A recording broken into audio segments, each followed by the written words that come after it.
Assalamualaikum. Dear students, welcome back to the channel RH Chemist. In this lecture is based on the numerical exercise of the chapter 6 of the solution of the class 9.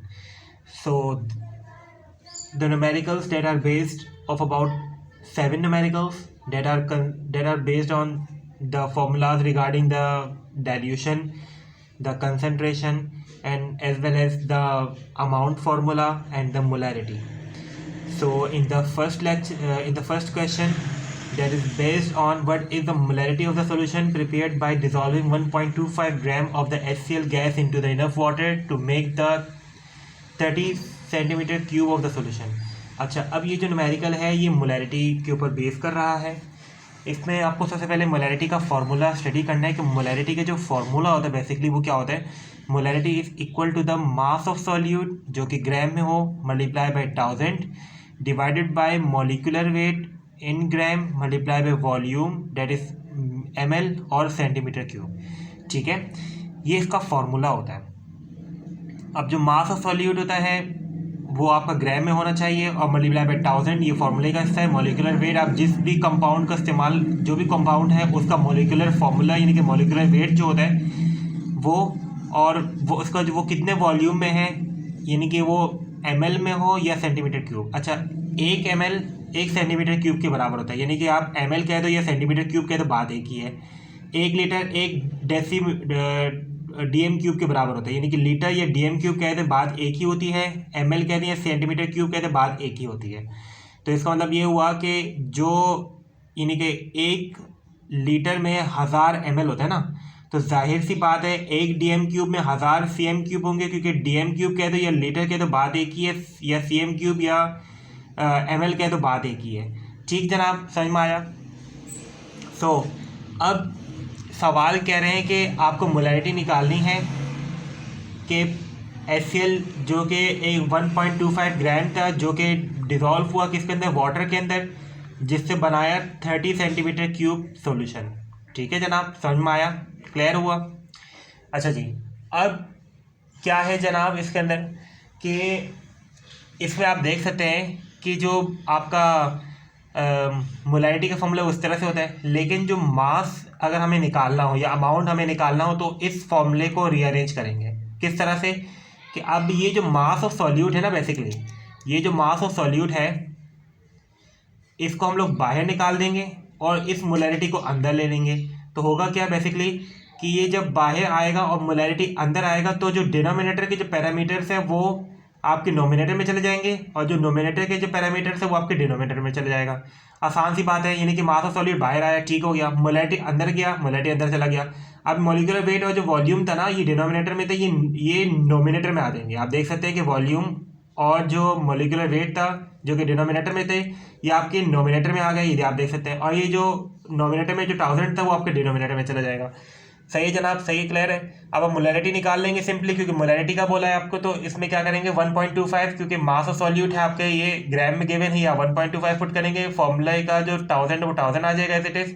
और molecular weight क्योंकि ये HCl है, HCl का जो molecular weight होता है वो आपका क्या आएगा, क्योंकि क्लोरीन है, क्लोरीन का जो एटॉमिक वेट होता है वो आपका क्या होता है 35.5 होता है।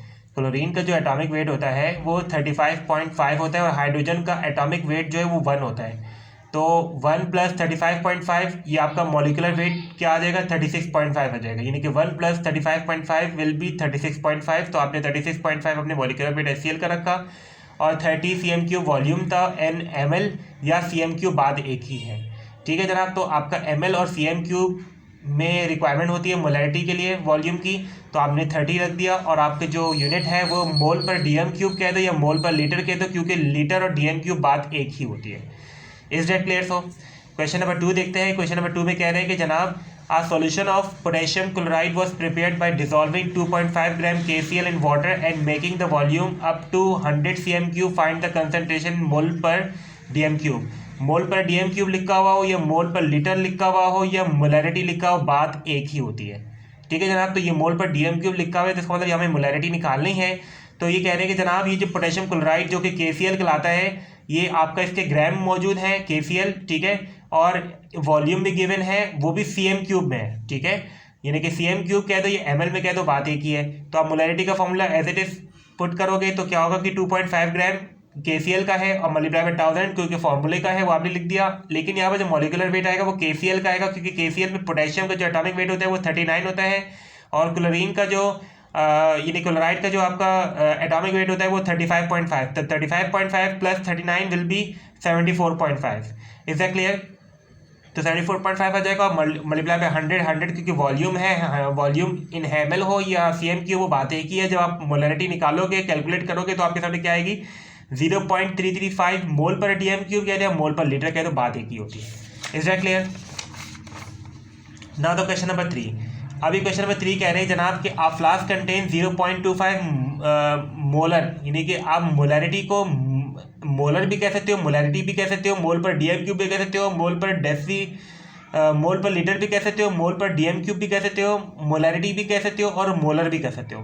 ठीक है, तो मोलैरिटी को बेसिकली हम लोग मोलर कंसंट्रेशन भी कह सकते हैं, मोलर कंसंट्रेशन भी कह सकते हैं, मोलैरिटी भी कह सकते हैं, बात एक ही होती है। तो कहने के एक फ्लास्क था जिसके अंदर 0.225 मोलर NaOH सोल्यूशन था। What mass of the NaOH is present per DM cube of the solution. तो हमें क्या निकालना है, मास निकालना है। तो आपने मोलैरिटी का जो फॉर्मूला था मैंने आपको जो रीअरेंज करके सिखाया तो वही रीअरेंज आपको करना है, सिंपल। तो आपने क्या करना है कि अमाउंट है मोलैरिटी, क्योंकि हमने इसको जैसे हमने रीअरेंज किया था ये बिल्कुल वैसे ही रीअरेंज होगा कि मोलैरिटी आपकी जो है वो क्या हो जाएगी कि क्योंकि ये जो मास ऑफ सॉल्यूट है जब ये बाहर आएगा तो मोलैरिटी अंदर जाएगी, तो डिनोमिनेटर वाली पैरामीटर नोमिनेटर में चले जाएंगे और नोमिनेटर वाला डिनोमिनेटर में चला जाएगा, जैसे आपका यहाँ पर हुआ है। तो यही फॉर्मूला, यही वाला फॉर्मूला हमें लगाना है, सिंपल। तो क्या करना है जनाब कि आपके सामने जो है ये मोलैरिटी गिवन है 0.25 और इसका जो मॉलिक्यूलर वेट है किसका, NaOH का, तो वो 40 होता है। 40 कैसे होते हैं, क्योंकि सोडियम का जो एटॉमिक वेट होता है वो 23 होता है, ऑक्सीजन का एटॉमिक वेट 16 होता है, हाइड्रोजन का एटॉमिक वेट 1 होता है। तो 23 प्लस 16 प्लस 1 विल बी 40। तो मल्टीप्लाई बाय 1000 जो कि आपका क्या होगा जनाब, क्योंकि हमें क्या करना है कि ये पर डीएम क्यूब है, तो पर डीएम क्यूब मतलब एक डीएम क्यूब के अंदर 1 लीटर के अंदर, यानी कि 1 डीएम क्यूब कह दो या 1 लीटर कह दो, उसके अंदर 1000 ml होते हैं। तो हमने 1000 ml जो है क्या करा, यहाँ पर हमने 1000 ml लिखा, ये वॉल्यूम की जगह है, ठीक है ना, ये वॉल्यूम है। तो ये आप देख सकते हैं कि फॉर्मूले के अंदर क्या है, ये वॉल्यूम है। तो ये वॉल्यूम हमारे सामने, क्योंकि पर डीएम क्यूब है तो ये किसके अंदर है, 1000 ml के अंदर है, ठीक है। तो हमने वॉल्यूम 1000 है वो लिख दिया और फॉर्मूले का 1000 डिवाइड में। तो अब जब आप कैलकुलेट करेंगे तो आपके सामने क्या आएगा, 10 ग्राम आएगा। Is that clear? So just the use of the formula and just the use of the calculator. Question number 4। What volume of the 0.5 molarity या molar acid is needed to neutralize the 200 ml of the 4 molar base. अब इसमें जो है dilution का formula लगेगा। Dilution का जो lecture था हमें वो स्टडी किया था लास्ट लेक्चर, प्रीवियस लेक्चर जो था डाइल्यूशन के बेस पे था। आप डाइल्यूशन को लाजमी देखिएगा तभी आपको ये समझ में आएगा कि किस तरह से फॉर्मूला आता है। तो M1V1 is equal to M2V2। इसकी जो प्रीवियस लेक्चर का जो लिंक होगा वो मैं आपको डिस्क्रिप्शन में दे दूंगा। तो M1V1 is equal to M2V2। तो ये आपने ये जो एसिड है ये आपका M1V1 हो जाएगा और ये बेस जो है वो आपका M2V2 कंसिडर कर लें। अब ये कह रहे हैं कि जनाब आपने क्या करना है कि आप ये जो एसिड है ये 0.5 मोलर है। ये कह रहे हैं कि कितना वॉल्यूम एसिड का चाहिए कि वो न्यूट्रलाइज कर ले 4 मोलर के बेस जो कि 200 ml में है, यानी कि 200 ml के अंदर ये बीकर है, इसके अंदर 200 ml का जो है आपका NaOH है जो जिसकी मोलैरिटी 4 मोलर है। अब कह रहे हैं कि भाई कितना एसिड चाहिए, कितना एसिड का वॉल्यूम चाहिए कि ये जो आपका NaOH पूरा न्यूट्रलाइज हो जाए। तो वही वॉल्यूम आपको निकालना है, तो आपको डाइल्यूशन के फॉर्मूले से निकालना होगा। तो M1V1 is equal to M2V2 हो जाएगा। तो 0.5 आपके साथ मोलैरिटी है एसिड के लिए, तो एल एसिड की जो मोलैरिटी वो आपके सामने गिवन है 0.5 है, लेकिन इसका वॉल्यूम आपको निकालना है तो V1 आ जाएगा। अब आपको क्या करना होगा कि M2 जो है आपके सामने क्या है कि 4 मोलर है बेस का, ठीक है, और 200 ml में है, ठीक हो गया। अब आप क्या करेंगे कि V1 को एक तरफ कर देंगे और 0.5 को डिवाइड में ले जाएंगे। जब आप डिवाइड में ले जाएंगे तो 1600 ml में आता है वॉल्यूम इसका। ये 1600 ml जो है एसिड का वॉल्यूम चाहिए कि वो 200 ml के बेस को न्यूट्रलाइज कर ले। ठीक, क्लियर हो गया? ओके जनाब, अब हम लोग आते हैं अगला जो सवाल है क्वेश्चन नंबर 5 है। ये कह रहे हैं कि a mineral water bottle contains 28 milligram of the calcium in 100 cm³ of the solution. What is the concentration है ग्राम पर dm³ या ग्राम पर लीटर। तो ग्राम पर लीटर कह दो या ग्राम पर dm³ कह दो, बात एक ही होती है, ठीक है, क्योंकि डीएम क्यूब और लीटर एक ही चीज़ होती है और सीएम क्यूब और एमएल एक ही चीज़ होती है। क्लियर हो गया जनाब, समझ में आया? तो अब क्या करना है जनाब कि आप देख सकते हैं कि क्योंकि ग्राम पर डीएम क्यूब है तो ग्राम नोमिनेटर में होगा और डिनोमिनेटर में लीटर होगा, यानी कि डीएम क्यूब होगा। तो इसके लिए क्या करना होगा, आपको देखना है कि हमें चाहिए ग्राम, लेकिन यहाँ पर आपके सामने मिलीग्राम गिवन है। ठीक है जनाब, तो आपको कन्वर्जन करनी होगी, मिलीग्राम इंटू ग्राम करना होगा। ठीक है जनाब, लेकिन आप यहाँ पर देख सकते हो कि 100 सीएम क्यूब है, तो ये सीएम क्यूब है, इस सीएम क्यूब का हमें कन्वर्ट करना होगा डीएम क्यूब के अंदर। You just have to convert this CM cube into the DM cube, यानी कि एमएल को लीटर में कन्वर्ट करना है। तो इसमें सिर्फ 1000 का फैक्टर से होगा काम। तो आप देख सकते हैं कि कन्वर्जन पहले देखेंगे कि 1 ग्राम में 1000 मिलीग्राम होते हैं, 1 ग्राम में 1000 मिलीग्राम होते हैं और 1 लीटर के अंदर जो है 1000 ml होते हैं, यानी कि 1 डीएम क्यूब के अंदर 1000 सीएम क्यूब होते हैं। सही है जनाब? तो कह रहे हैं कि ग्राम से अगर हमें मिलीग्राम में जाना है, यानी कि बड़े से छोटे के अंदर हमें जाना है, तो हम लोग क्या करते हैं जनाब, हम लोग मल्टीप्लाई बाय 1000 करेंगे। ठीक है, यानी कि बड़ा है, बड़े से छोटे में जब जाओगे कन्वर्जन में, ग्राम से मिलीग्राम में जाओगे तो मल्टीप्लाई बाय 1000 करोगे, और जब छोटे से बड़े में जब जाओगे, यानी कि मिलीग्राम इंटू ग्राम जब जाओगे, तो आपको क्या करना होगा, डिवाइड बाय 1000 करना होगा। फिर बता दे रहा हूँ, gram into milligram you just have to multiply by 1000 and milligram into gram you just have to divide by 1000। Similarly यानी कि बस बड़े से जब छोटे में जाओगे ना, जब बड़े से छोटे में जाओगे तो मल्टीप्लाई बाय 1000 कर दो। समझ में आ गया? बस सिंपल एक चीज़ याद कर लो। तो क्योंकि ग्राम बड़ा होता है, मिलीग्राम छोटा होता है, मिली में है ना, तो ग्राम मिलीग्राम छोटा होता है ना, तो ग्राम बड़ा है, तो बड़े से छोटे में जब जाओगे तो मल्टीप्लाई बाय 1000 कर दो, सिंपल है। अब इसी तरह सिमिलरली यहाँ पर जो है ये, क्योंकि आपको 1 डीएम क्यूब है और ये यानी कि 1 लीटर है, तो 1 लीटर में 1000 ml होते हैं, यानी कि 1000 सीएम क्यूब होते हैं। तो इसका मतलब ये हुआ कि अगर आपके पास डीएम क्यूब में वैल्यू गिवन है और उसको सीएम क्यूब में कन्वर्ट करना है, यानी कि डीएम क्यूब से सीएम क्यूब में जाना है, तो आपको क्या करना होगा, मल्टीप्लाई बाय 1000 करना होगा। सिमिलरली जैसे हमने आप ऊपर वाला काम किया वही सिंपल यहाँ पर भी होगा। और सीएम क्यूब से अगर डीएम क्यूब में जाओगे तो डिवाइड बाय 1000 करोगे, यानी कि डीएम क्यूब या लीटर जो है वो बड़ा होता है और सीएम क्यूब और एमएल जो है छोटा होता है। तो जब बड़े से जब छोटे में जाओगे तो obviously just have to multiply by 1000, और जब छोटे से जब बड़े में जाओगे तो obviously just have to divide by 1000। तो सिमिलरली आप देख सकते हैं कि जब हमने, क्योंकि हमारे सामने 28 मिलीग्राम था, ये छोटा था, छोटे से जब बड़े में गए यानी कि ग्राम में जब हम गए तो हमने क्या किया, डिवाइड बाय 1000 किया। जब डिवाइड बाय 1000 हमने किया, मिलीग्राम से जब ग्राम में गए तो डिवाइड बाय 1000 किया। तो डिवाइड बाय 1000 करने के बाद आपके सामने जो ग्राम आया वो 0.028 ग्राम आया। Is that clear? सिमिलरली जो 100 सीएम क्यूब था, ये सीएम क्यूब क्योंकि आपके सामने क्या था, छोटा था, और जब छोटे से जब हम लोग बड़े में जाएंगे तो छोटे से बड़े में जाने के लिए हम लोग क्या करते हैं, डिवाइड बाय 1000 करते हैं। तो इस सीएम क्यूब की जो वैल्यू थी 100 सीएम क्यूब, इसको हमने डिवाइड बाय 1000 किया, क्योंकि ये सीएम क्यूब से हमें डीएम क्यूब में जाना, तो छोटे से बड़े में जब जाना था तो हमें डिवाइड बाय 1000 करना चाहा, तो हमने डिवाइड बाय जब 1000 किया तो 0.1 डीएम क्यूब आएगी वैल्यू। जो हमें डीएम क्यूब हमें फॉर्मूले के लिहाज से, यानी कि हमें रिक्वायरमेंट है कंसंट्रेशन के फॉर्मूले के सवाल के लिहाज से, तो हमें डीएम क्यूब में जाना था और सीएम क्यूब गिवन था, तो हमने इसलिए हमने डिवाइड बाय 1000 किया ताकि हमें डीएम क्यूब मिल जाए। जब हम दोनों को डिवाइड करेंगे तो वहाँ पर वैल्यू जो होगी 0.28 ग्राम पर डेसीमीटर, यानी कि ग्राम पर लीटर या ग्राम पर डेसीमीटर क्यूब आएगा। ठीक हो गया जी, क्लियर है? अच्छा, अब अगला सवाल ये कह रहे हैं कि आप solution of the 20 CM cube of the alcohol is dissolve in 80 CM cube of the water, calculate the concentration volume by volume of this solution. ठीक हो गया जी। तो वॉल्यूम बाय वॉल्यूम का जो फॉर्मूला होता है जनाब वो ये होता है कि आपने टेक्स्ट में पढ़ा होगा कि volume of solute CM cube divided by volume of solution in CM cube, यानी कि जो नोमिनेटर में जो यूनिट होगी वो डिनोमिनेटर में भी वही यूनिट होगी। अगर तो नोमिनेटर में डीएम क्यूब है तो यानी कि डिनोमिनेटर में भी डीएम क्यूब होगा, तो जो नोमिनेटर में जो यूनिट होगी वो डिनोमिनेटर में भी वही यूनिट होगी। क्लियर हो गया जी?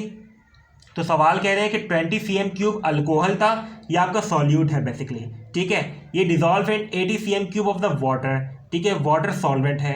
ठीक हो गया, ये सॉल्यूट है, 20 सीएम क्यूब सॉल्यूट है, ये गया सॉल्यूट गया सॉल्वेंट के अंदर। यानी कि सपोज आपका जो है ये यानी कि आपका बीकर है, ठीक है, आपने इसके अंदर पानी मौजूद है, ठीक है, इसके अंदर आपने अल्कोहल डाला। अब ये सॉल्वेंट है क्योंकि बड़ी तादाद में है और ये सॉल्यूट है। ये जब आपने ऊपर से जब इसके अंदर डाला तो सॉल्यूट प्लस सॉल्वेंट क्या बन जाता है, सॉल्यूशन बन जाता है। तो हमें जब वॉल्यूम ऑफ सॉल्यूशन चाहिए होगा तो ऑब्वियसली सॉल्यूट प्लस सॉल्वेंट दोनों को ऐड करेंगे तब जाके सॉल्यूशन आएगा। Is that clear? यानी कि जो 20 सेंटीमीटर क्यूब जो सॉल्यूट है, ये जब हम लोग डालेंगे तो ये इसके अंदर ऑलरेडी सॉल्वेंट मौजूद है, तो सॉल्यूट प्लस सॉल्वेंट यानी कि 20 cm cube plus 80 cm cube जो ऑलरेडी सॉल्वेंट के तौर पे मौजूद था, जब दोनों मिलेंगे तो वॉल्यूम ऑफ द सॉल्यूशन बनेंगे। तो इसका मतलब ये हुआ कि ये 20 प्लस 80 हम लोग करेंगे ताकि हमारे पास क्या आ जाएगा, वॉल्यूम ऑफ सॉल्यूशन आ जाएगा, जो कि 100 cm क्यूब आएगा। और क्योंकि वॉल्यूम ऑफ सॉल्यूट जो कि अल्कोहल था, हमने जब ऐड किया तो वॉल्यूम ऑफ सॉल्यूट वैसे ही आ जाएगा। तो क्या करेंगे, 20 डिवाइड बाई 100 करेंगे। 100 कैसे आया, सॉल्यूट प्लस सॉल्वेंट आएगा, तो इसलिए हमारे पास 0.2 वॉल्यूम बाय वॉल्यूम आएगा। Is that clear? अगर हमारे पास परसेंट वॉल्यूम बाय वॉल्यूम हो तो obviously just have to multiply bye 100, तो परसेंट में आ जाएगा। Is that clear? सो 0.2 को मल्टीप्लाई बाय 100 कर दीजिए। ओके जनाब। So now the last question that is basically about regarding, कह रहे हैं कि ये बिल्कुल सेम वही मोलैरिटी का फॉर्मूला लगेगा, बस इसमें बस हमें रीअरेंज करना है मोलैरिटी के फॉर्मूले को अमाउंट के लिए। तो कह रहे हैं कि how much sodium hydroxide NaOH is required to prepare 400 cm cube of the 0.3 molar यानी कि मोलैरिटी ऑफ द सॉल्यूशन। ये कह रहे हैं कि भाई कितना, हाउ मच यानी कि मास अमाउंट की बात कर रहे हैं कि भाई कितना सोडियम हाइड्रोक्साइड चाहिए होगा कि हम लोग 400 cm क्यूब का जो सॉल्यूशन है 0.3 मोलर का जो है बना सकें। तो इसमें हमें क्या करना होगा, अमाउंट का फॉर्मूला लगाना होगा। तो अमाउंट का फॉर्मूला क्या होता है, molarity multiply by volume in ml या cm cube multiply by molecular weight divide by 1000। ठीक हो गया। तो हमें क्या करना होगा, मोलैरिटी हमारे पास गिवन है सवाल में 0.3 मोलर है और वॉल्यूम इन ml है जो कि हमारा 400 cm क्यूब है या ml कह दो। तो मल्टीप्लाई बाय मॉलिक्यूलर वेट जो कि सोडियम हाइड्रोक्साइड का मॉलिक्यूलर वेट क्या होगा, 23 प्लस 16 प्लस 1 40 होता है, तो 40 रखा और फॉर्मूले का 1000 रख दिया। जब हम सबको कैलकुलेट करेंगे तो obviously you will get 4.8 gram. Is that clear? So if you have any question regarding this topic you may ask, feel free to ask the question and like share subscribe the video. जज़ाकल्लाह।